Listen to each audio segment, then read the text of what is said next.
Phone calling running থাকা অবস্থায় যাতে অন্য ফোন যাতে ঢুকতে পারে সেই জন্য আপনাকে যে সেটিংটা করতে হবে, প্রথমে ফোনে ক্লিক করার পর আপনার যে মেনু আছে ফোন কলিংয়ের যে মেনু, থ্রি লাইন্স মেনুতে যাবেন। মেনুতে যাওয়ার পর সেটিংসে যাবেন। সেটিংসে যাওয়ার পর আপনার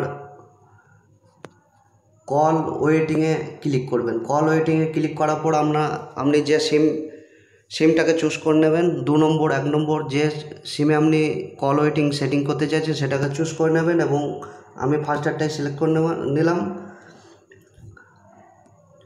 আপনার ফোন রানিং থাকা অবস্থায় আপনারা যাতে অন্য ফোন যাতে ঢুকতে পারে সেই জন্য আপনারা কল ওয়েটিংটাকে এনেবেল করে দেবেন।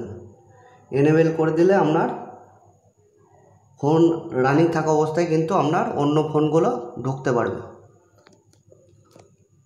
ভিডিওটি যদি ভালো লাগে অবশ্যই লাইক করবেন, শেয়ার করবেন। ধন্যবাদ।